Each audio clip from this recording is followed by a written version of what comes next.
Cancelled. I don't know. Hi guys, welcome back to the Mission Empowered podcast with me, your host Emily, and today I am joined by the amazing Ali Frasier.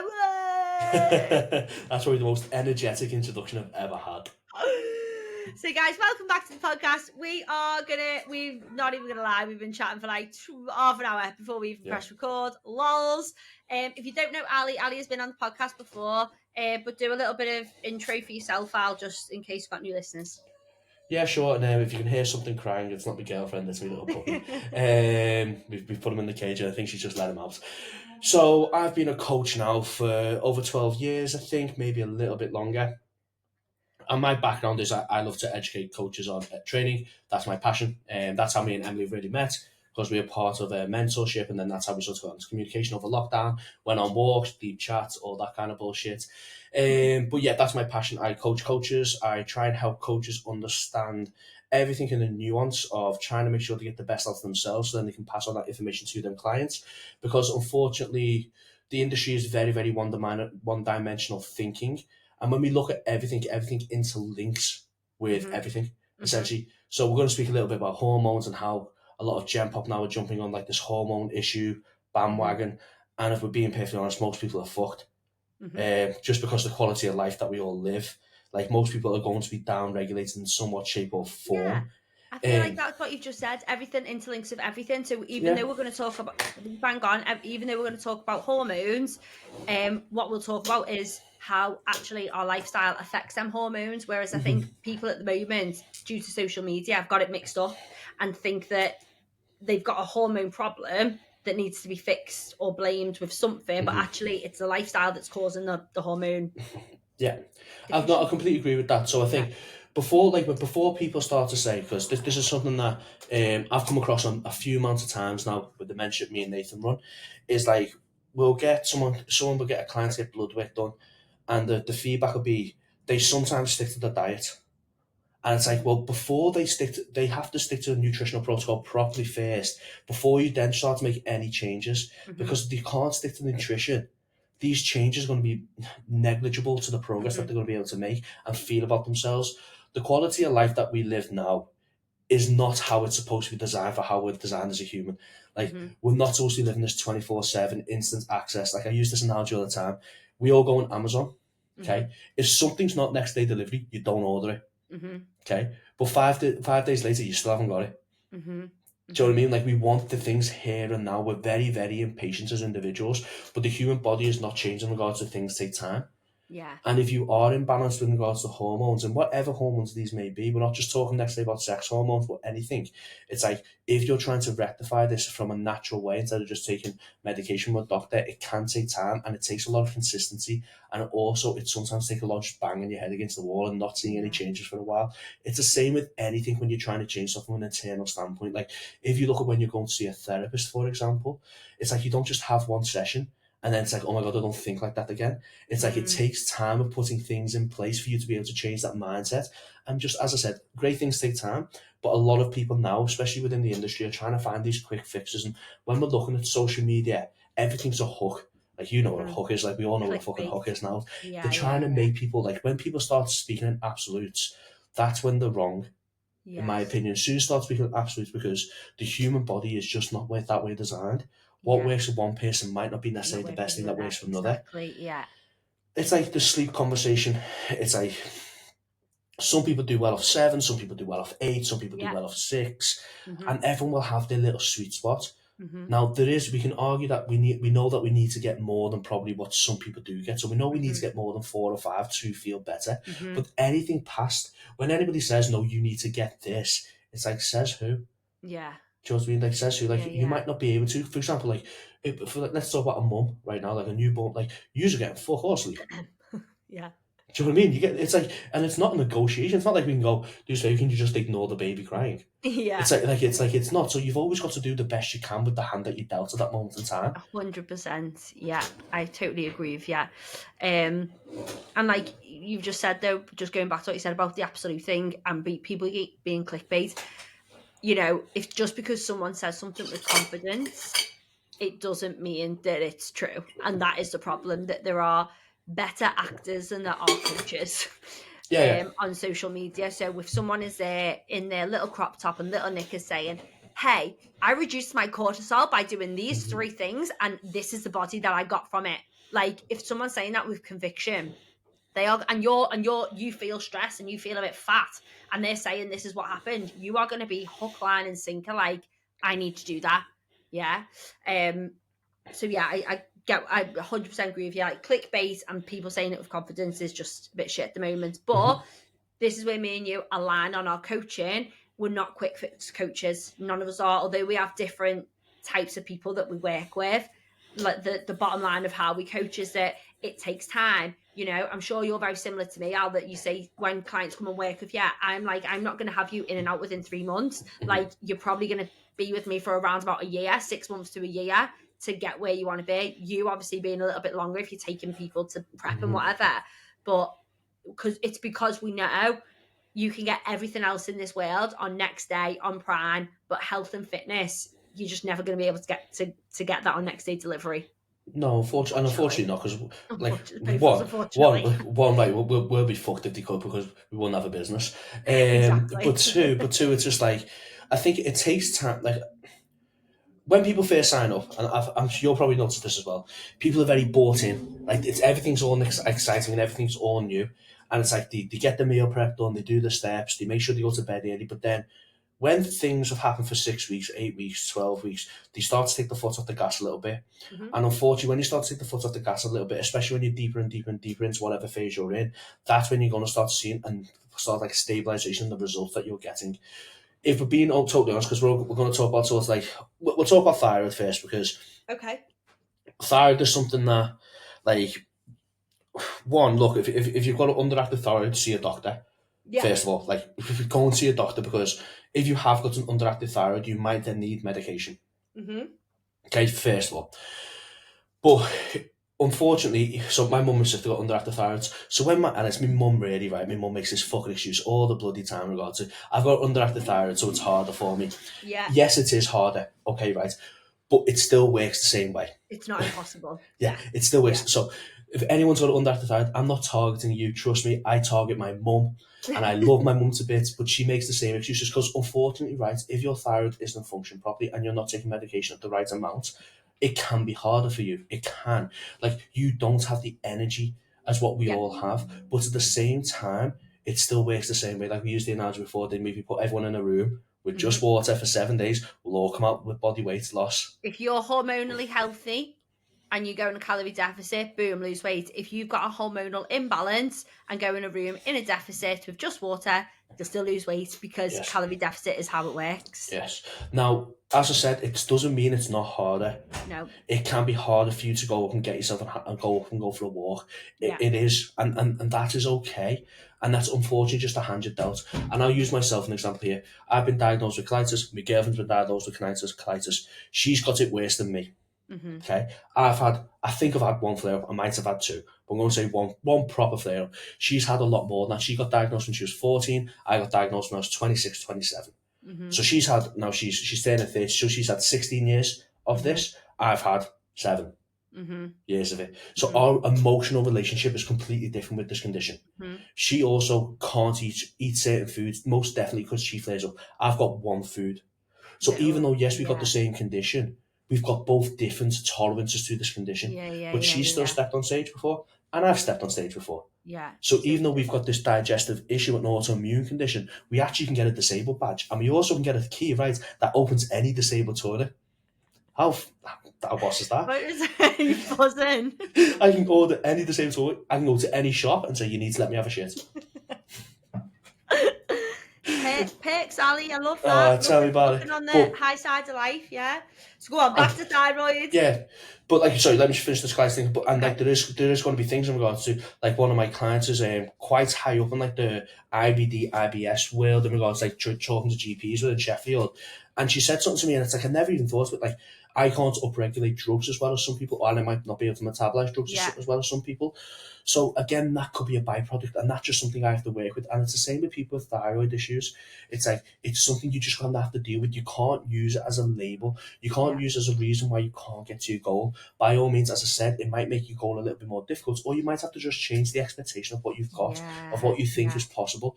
But you can still achieve anything in regards to fat loss or muscle gain. It just might be a little bit more difficult, and you might just have to be a little bit more patient. Yeah, I agree. So I think just a quick one on thyroid then, Al. Like, I feel like if people listen to this who are listening to this because they're maybe struggling with fat loss and they are wondering if it is hormonal. I think if you had an underactive thyroid, like, you would know. You would be going to the doctor because you wouldn't feel great, and they would be testing that for you. People don't tend to just live with an underactive thyroid. It does progressively get worse, and they would have symptoms, and that they would find out. Yeah, so like, if we're looking like the symptoms of this, it's like feeling cold all the time. Yeah. Okay.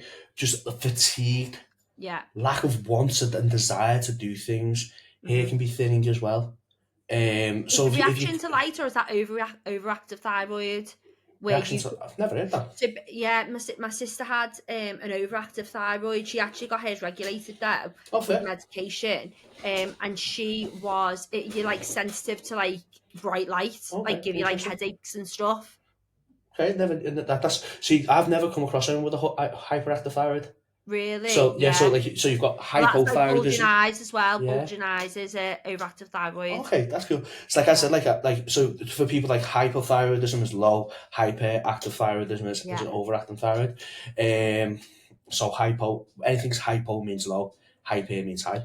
Yeah. So yeah, like, they're the symptoms, and like, look, what you've got to do is you've got to go and get blood work done. But what you've got to make sure you do when you're going to get blood work done, if you're going to the GP, or you can pay for it privately, and I would recommend paying for it privately, if I'm being honest. The main reason for that is, one, it's very, very difficult to get blood work done for the GP of what you want to be tested.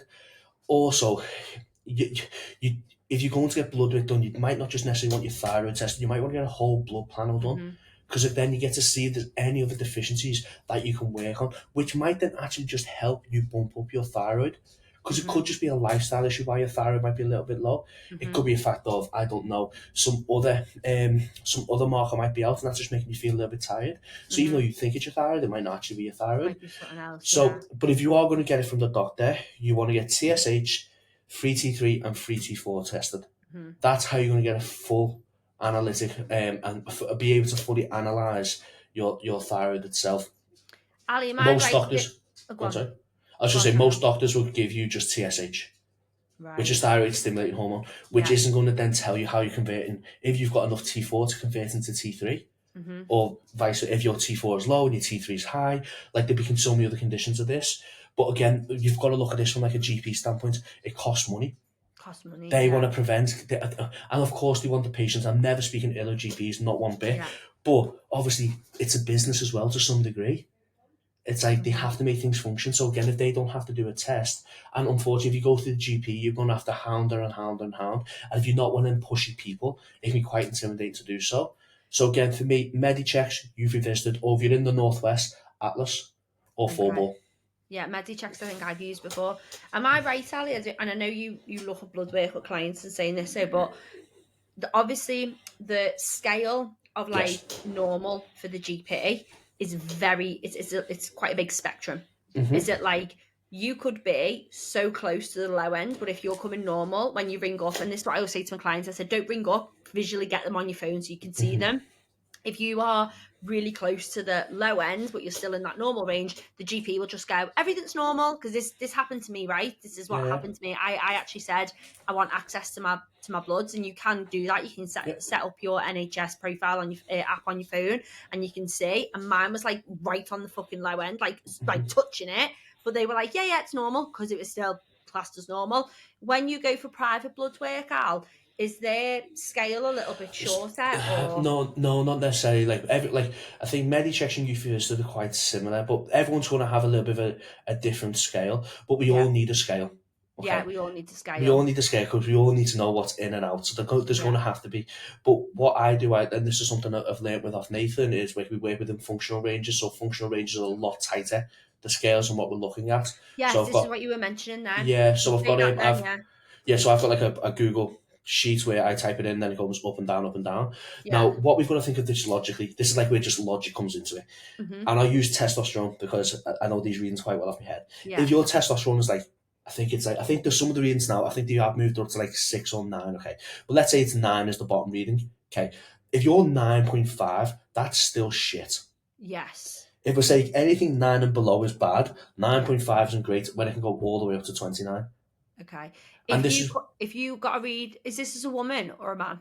A man. So I'm just trying to use this. I'm just trying to use the logic of the scale aspect of things. Yeah. So if you went to the GP and your testosterone was 9.5, would they say that's normal? Yeah, they say that. But even though we know, that's the point I was trying to make. Like we know that actually, even if you're 0.5 up, the doctors will be like, yeah, you're normal, and then you'll still go away, you feel shit, but actually we know it's on the lower end, and that's One second. Other things One as well. second. You just Googling live on the podcast. No. As I said, like we were teaching on Saturday for full board, and Ramona said something. So there's something called NICE guidelines. Okay. And these are the minimum I think it's the minimum expectation of what the doctor should be providing if you say X, Y, and Z. I've heard of this before. Yeah, so to be fair, I've never heard of it until she said it. So, for example, I think how it works, and again, don't quote me, go on the website and read up on this, don't quote me on this, and please don't then shout at me on Instagram if I said things wrong. But I think if you go and go, I feel like I've got underactive thyroid, I've got this symptom, the expectation of what the GP does should match them symptoms of what you said. So there's an expectation of what you should be getting from the GP if you're saying these things on this guideline. So, yes. Sorry, mate. I just put into my Google NICE guidelines, and it's because I've Googled the shit out of it about before I was being induced into labour, because it's the same thing there, that there's a protocol that they should follow, and basically what I got told in the hospital didn't follow the NICE guidelines. But anyway, that's how I know it. Okay. So yes, it is a good website to have. Right. So we just quickly skated around thyroid. I think something I wanted to ask you about then was basically how, can we just touch on cortisol, the stress hormone, because as I said, that's quite a big one at the moment, and I think a lot of clickbaity stuff that is going on social media is how cortisol can affect fat loss. I think something that people get misconstrued with is that they say cortisol stops fat loss. I don't agree with that, because and you might have a different opinion, but what I try and say to my clients is that, like what we said before, cortisol can affect the habits that are required to achieve fat loss, and that is how indirectly cortisol can stop fat loss. But cortisol itself will not say stop, will not signal to your body to stop burning fat if you're in a calorie deficit, because a calorie deficit will always be the answer to fat loss. Yes. So with cortisol obviously stress hormone produced in the adrenal, produced in it's steroid hormone, technically produced in the adrenal glands. Now, when we're talking about cortisol, as I said, it's like, okay, like look, I used to be a one-to-one PT. I used to do 60 sessions a week, 45-minute sessions, by the way. They weren't hour sessions, so I thought all day. I'm not that hardcore. I've never been so stressed in my life. I used to be overthinker, all this. I've still stepped on stage. Yeah. Now, what I will admit, my last prep, I was a lot more chilled, and it was an easier process. But it wasn't an easier process because it was an easy way for me to lose fat, because stress wasn't as high. It was an easier process because I was just more chilled, and I wasn't as anxious, and I wasn't as putting as much pressure. So I think what people have got to stop doing is blaming certain things and then asking for actually finding out why X is high. Mm-hmm. That's what you've got to start doing. So when, for example, let's say they go to the doctors, and we're going to blood glucose now, but I will bring it back to cortisol. You go to the doctors and you find out your HbA1c is high. Your HbA1c is like 3 months of your blood glucose levels, the thickness of your red blood. And again, that's going to be sort of like a prediction of if you're becoming type 2 diabetic or if your blood glucose is in the right range. But instead of getting so things like, oh, my blood glucose is high, it's like figuring out why it is. Has your lifestyle been really, really poor? Yeah. Do you know what I mean? It's like, have you been really stressed and like you've just been eating a little bit more than what you normally do? It's like when you're getting these markers for me are it's just information of things that may need to change within life if I want to improve them. So instead of using them as an excuse, use them as data. I say the same thing about body weight, your logbook, sleep. Don't blame something. Look at it as data. So when people are logging body weight on my Google chat on Google thing, if body weight goes up, goes up, I don't really want you to moan about your body weight going up. I want you to sit down and ask yourself a question about why you think your body weight's going up. If it's because you went out the last 2 nights for food with your friends, that's probably why. But that's also okay. Like, it's not okay when you're sticking to something perfectly and body weight's going up and up and up. That's when we probably need to investigate a little bit more. But the amount of times that happens is very rarely. Most people will be doing something. You said something before, it's true. So when people are stressed, a lot of people will stress eat. And sometimes people can stress eat and not realise they're eating. Agreed. Okay. Now, I'm not a food psychologist, so I'm definitely not going to speak out of turn, but I have seen this happen. Where people are stressed and they eat something, they forget to eat it, they've tracked all the food, but they didn't put that thing into my fitness pal. So you can easily tell yourself, well, I'm sticking to food, but I'm not losing weight. But you're not, because you're actually eating in between it. But in regards to like cortisol stopping fat loss, it can definitely make things more difficult.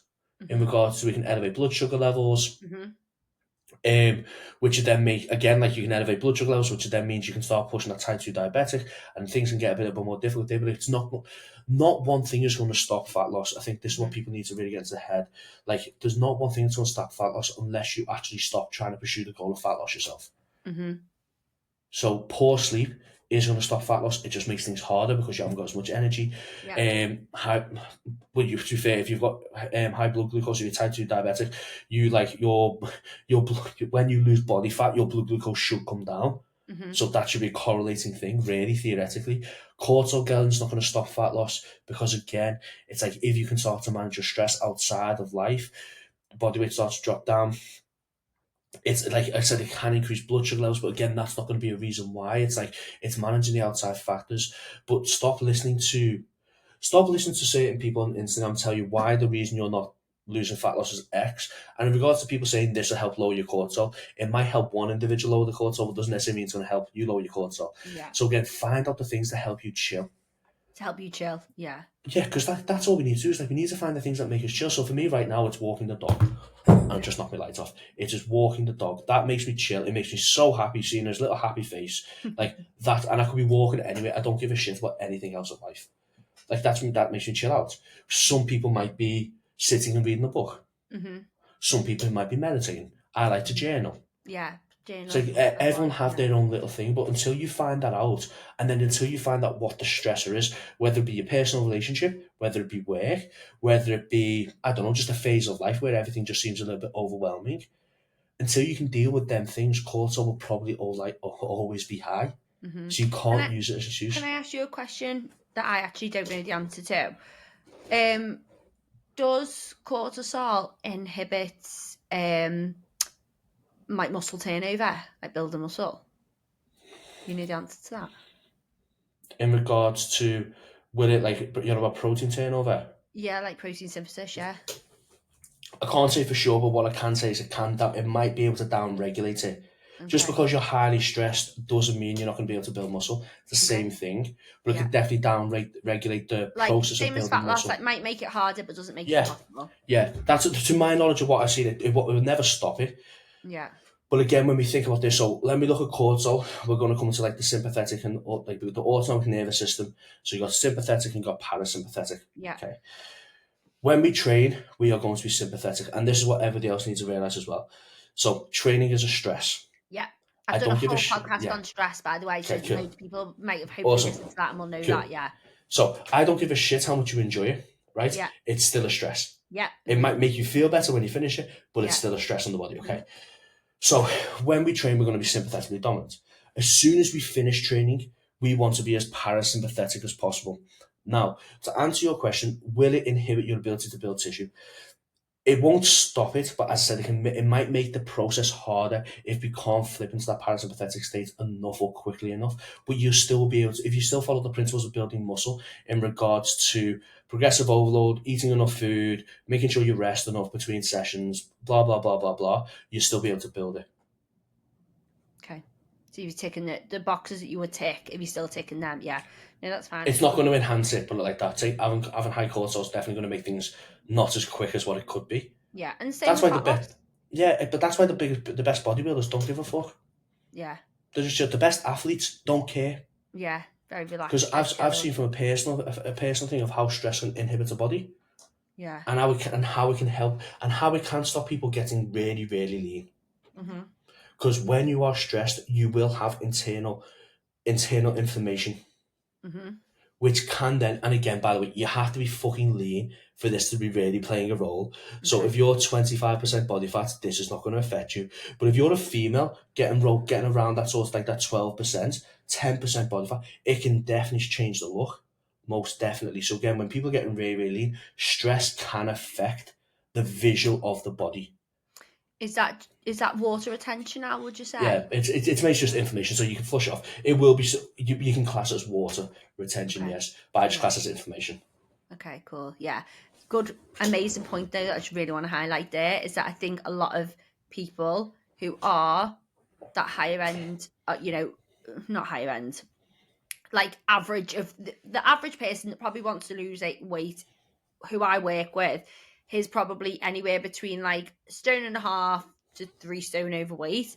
If you've got 1.5 stone to lose, cortisol is not going to affect the way you look because of inflammation, correct? Yeah. I could be really, really harsh. Go on.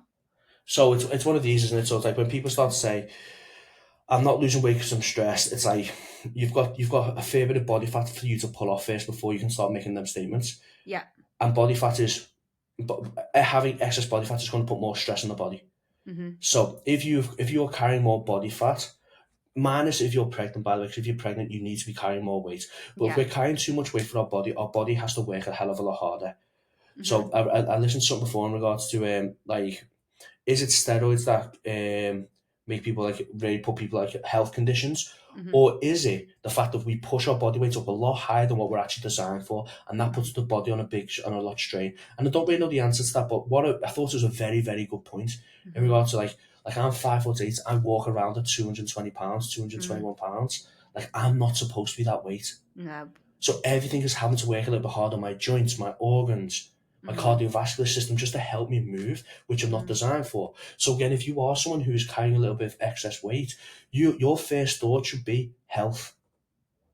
Your first thought should be, I need to get healthy. And by getting healthy, it's going to be a byproduct of dropping weight. But it should be, okay, I want to get healthy because I want my organs, I want longevity of life, I want quality of life, I want mental clarity. Less inflammation in my body. Yeah. And then you start to look, and then in my opinion, people then start to love the process. Yeah. People start to love how they feel. And then, okay, let's step it up a little bit. Let's get a little bit more technical with my training. Let's see if I can get a little bit more technical with the cardiovascular work that I can do.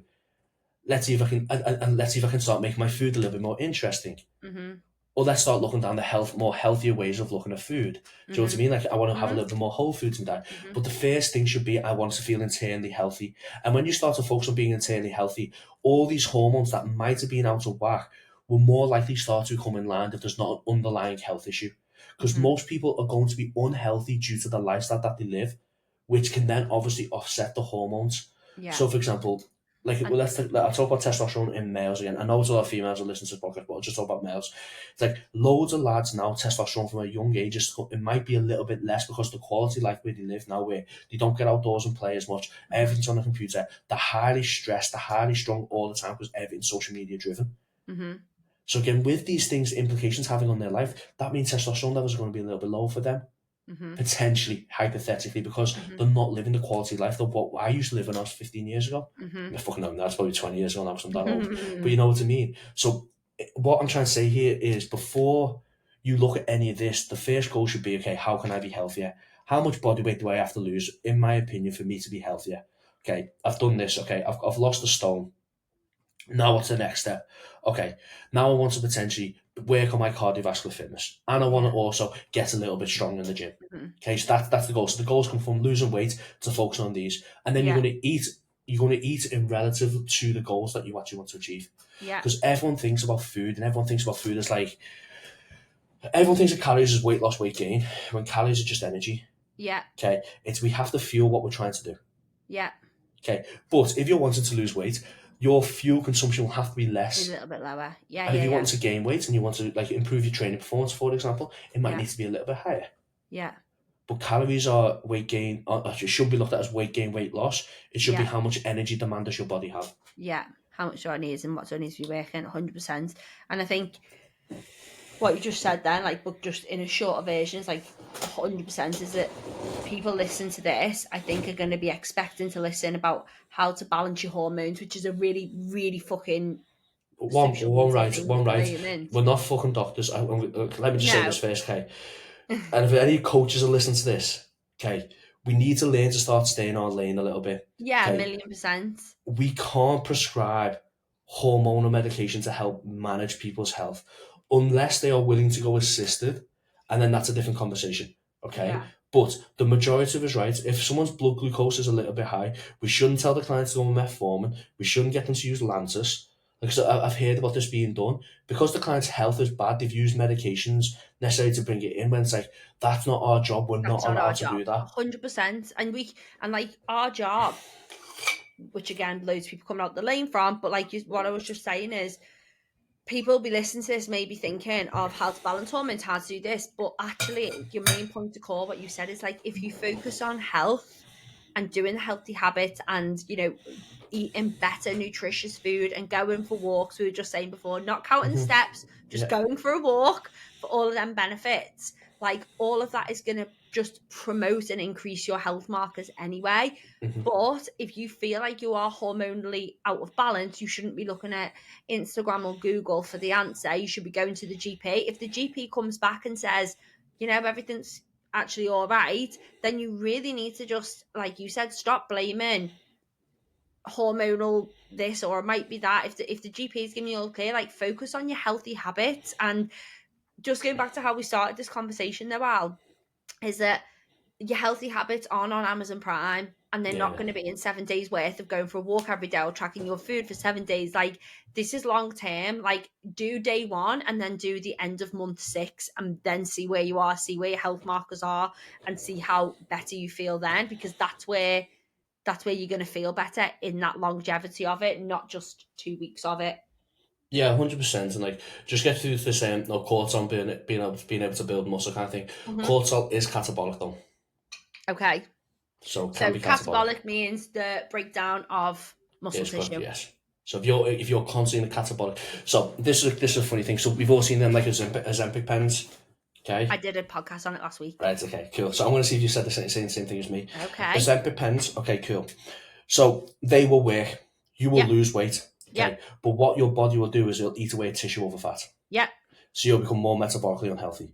Yeah. And that is the worst thing, in my opinion, about these. Like, as I said, we all want these quick fixes. But the issue with these Ozempic pens, and I do think they have a place, by the way. I'm not saying they don't have a place. No, that's exactly what I said on the podcast. Because like, most modern medicine does have a place to some shape or form for certain people. But people jumping on these because they want a quick fix, you're putting yourself in a really, really bad place. So as I said, like, the body doesn't want to have muscle. Really doesn't. It's very expensive for the body to keep. And it's like, it's hard to build. So people think they can just build muscle. Okay. It's not that easy. No female's just getting jacked, right? Okay. Unless you start taking what I take, no one's just getting jacked overnight. And it's like, it takes time, it takes effort. And when you've got it, it's easier to preserve, but it's still hard. Okay. The body's always going to choose burning muscle over burning fat, because fat can be stored in energy. So again, coming back to like cortisol here, it will be catabolic, but again, you can be really, really stressed and you will be breaking down tissue, but at the same time, it's like you'll still be able to build it. Okay, if you still go through the process of eating enough, as I said, you're just going to be really hampering the ability to be able to be the best you can be. Would it be right to say, because this is what I said on my stress when I spoke about my stress on my stress podcast, again, because I think I mentioned cortisol being catabolic, if I'm being honest. but it doesn't make it impossible. It might make it harder, and your return might not be 100%, but you'll still get a return. But it is better if you can lower your stress levels while you're trying to build muscle, because your return will be higher. 100%, and I think when we talk about stress is going to be the number one killer in 10 years. You reckon? Isn't it already now? I don't know. I'm just giving that statistic because I don't know off the top of my head. Well, high stress markers are, are, what did they say? Leaning into people having like cardiovascular disease and all stuff high like blood that. pressure, high blood pressure, yeah. It's obesity because of stress eating, and what did you say before all about glucose? Oh yeah, so like you'll have higher levels of blood glucose within the body, so you'll be pushing like that type 2 diabetes potentially. But like when people start to understand that controlling stress is by far one of the most important things you can do, and there's loads of ways in which you can do, because we listed them all before. But treating your body how it's supposed to be designed, and this doesn't mean you can't have a dairy milk bar, but a dairy milk bar should be part of it. And I hate this phrase, a well balanced diet, but it is true. Like fruit and veggies should be in your diet. Good lean quality source of protein. If you're a vegan, that might be a little bit more difficult. But if you're a vegan, I'll probably highly recommend not just buying loads of processed fake meats. I'll probably try and think of other sources in which you can get your protein like intake your beans up. and pulses and all that. But also then accept that your ability to hit the recommended protein daily at like protein intake. Yeah, and it might just have to be a little bit less. So, for example, if we say 0.8 to 1.2 is what we should be asking per pound of body weight, you might have to accept, for you to be able to achieve, you might be able to get now 0.6, 0.7. Yeah. And that's a sacrifice you're willing to make for the reasons you're being vegan. Yeah. And again, like every decision we make has to come at a consequence to other things. Yeah. And that's totally cool. Like, unless we want to live like monks, no one's going to be perfect. Yeah.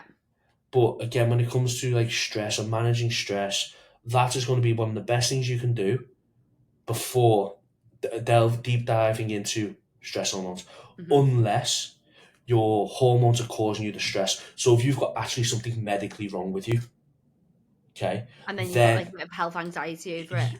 Well, if you've got something medically wrong with you and it's not being fixed because you've got something that doesn't work in. So, for example, like type 1 diabetes, they have to take exogenous insulin. Like that's when you need to go to the doctor, and that's when hormones are out of your control and you need medical intervention then. Yeah. But for the majority of people, manage your lifestyle first and then delve into this. Yeah. Because that's the one thing you've got full control over, and don't be lazy. Because I fucking hate lazy people. I hate people live in a lazy world though, don't we? Like we said, Amazon Prime thing, everything's next day. All right, Sam. So I feel like we've covered cortisol. We've actually touched on thyroids, which was good. I think I would just like to wrap up. I've actually had a call at 3, but I've just messaged to say I'll just be a little bit late. No, don't worry, it's fine. Is just talking about, if you feel okay to talk about this, insulin sensitivity. Okay. And like insulin resistance, because again, just bringing back to clickbait, what a lot of people are seeing is being diagnosed with insulin resistance PCOS. Okay. And people falling into, but this is why. So I've got PCOS, so I can't lose weight. And my thing of that is, I think I sound a bit harsh, but I'm just like, no, like you might have PCOS.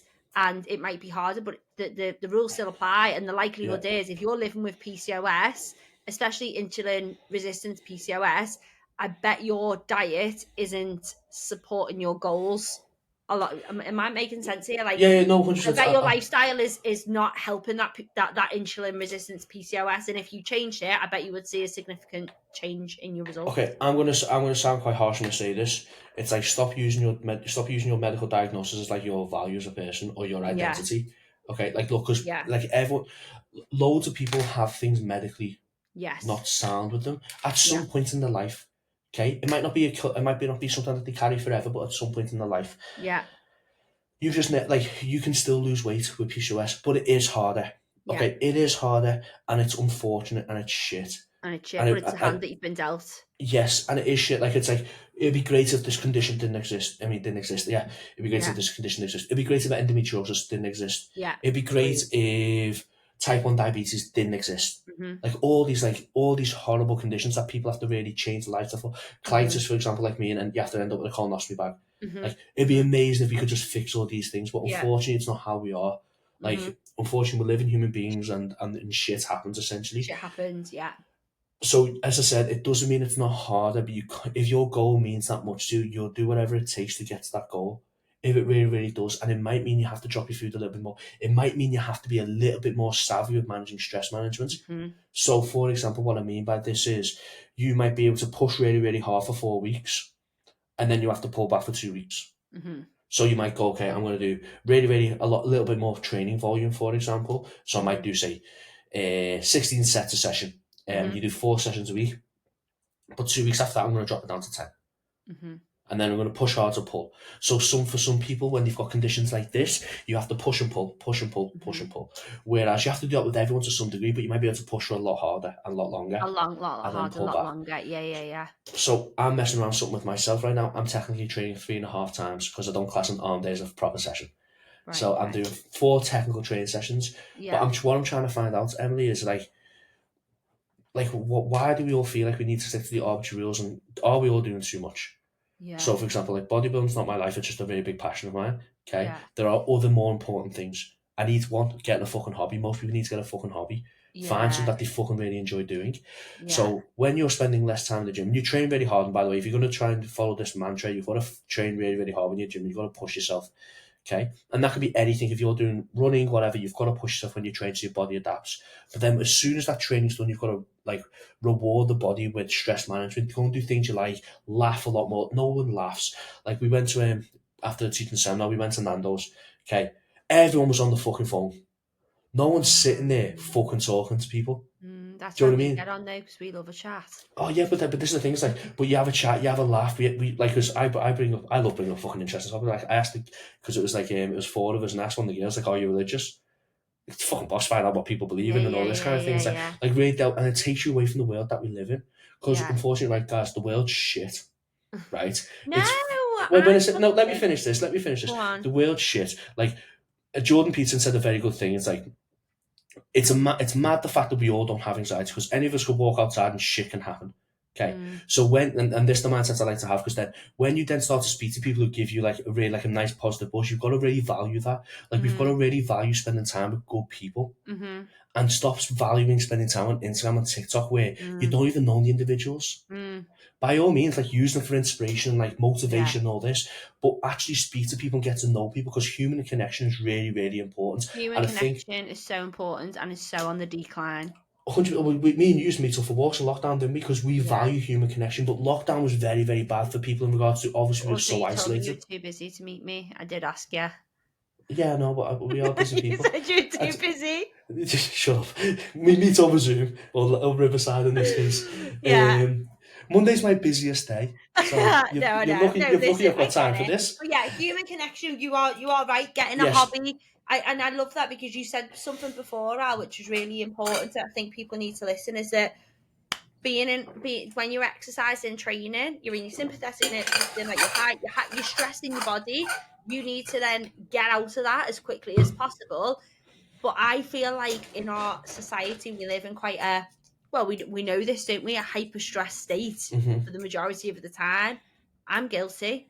I come out of the gym and I'm like, shit, I've got to eat my lunch, get on a podcast with Ali, you know. But luckily, we are laughing and having a nice time. So hopefully I feel quite chill about that. But yeah, and then it is having that like switch off as well. I don't know how we got onto that bit, sorry. Oh yeah, human connection, you were saying anxiety. Yeah, like human, like, and it's like, I said, like, what we've got to really start doing is like just start going back to the basics of what we're actually all about. And this was, by the way, not everyone's like this. Some people like to be introverted, and that's also cool. And they'll just like to talk to people that they like to talk to, and that's also cool. Like, not everyone's made up of the same makeup. But I think the most important thing now is looking after your health, finding what you love to do. Okay, like finding what you really, really enjoy doing within the gym, within your fitness world. Okay, because then I do think the world needs to be fitter. Yeah. But that doesn't mean everyone needs to do fucking high rocks. I had to get that in there, sorry. Like I said, I've got no issue high rocks. Okay, I think high rocks is a great thing that's coming to the world. Don't know how to describe it. It's very inclusive. It's what it is. It's like, I'd much rather people do high rocks than go and do 10 limes in a Liverpool city centre. Do you know what I mean? I'd much rather that because that's going to be more beneficial to people. Yeah. What people need, there's other things, like just because you do high rocks doesn't mean you're X. It doesn't give you, don't use high rocks now as your identity. Yeah. I'm a high rocks athlete, so I always represent. I'll run around my top off and do like these 10Ks. Well, high rocks is like the new CrossFit. People love to. But no, but CrossFit's like, okay, people hate this to say. When I say high rocks isn't hard, I don't mean the event's not hard, but you've got no right comparing high rocks to CrossFit. No, CrossFit is CrossFit unreal. is like, as a CrossFitter, I feel like I can say this, but basically high rocks is CrossFit without the skill, because there's no Olympic bar, there's no gymnastics, but condition wise, there's a lot of CrossFitters moving into high rocks because they know they can do well in it because it's just condition. I think it's amazing because I think it's inclusive, and I think if, like you said, the world needs to be fitter. If this is something that's going to do that, absolutely amazing. And the guy who designed it's a fucking genius because it's so easy to replicate. Yeah.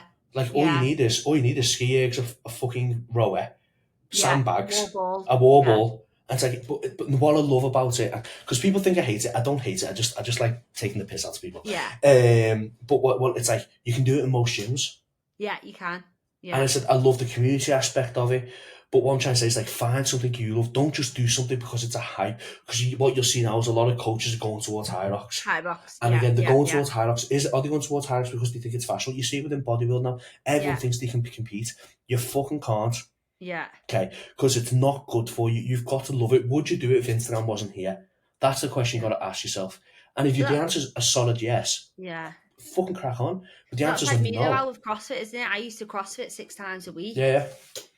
You know, not a paid athlete. I was working. I don't think that volume that I was doing it at, I was giving myself enough time. Probably wasn't wise. Let's be honest. What? It probably wasn't wise. Yeah, and so now, like, I find my balance is that I do what I do in CrossFit because that's like my social. That's like my hobby. I don't have any expectations of myself anymore. Like, you know, I don't want to be winning competitions and stuff like that. I do it because I enjoy it and I enjoy the community aspect of it. Badminton, me and Ollie play badminton. Wall climbing. You do badminton. Oh, do you do bouldering, do you? Bouldering, that's what it's called. I called it wall climbing. Got very good at that. Do you know what I hate about bouldering? What?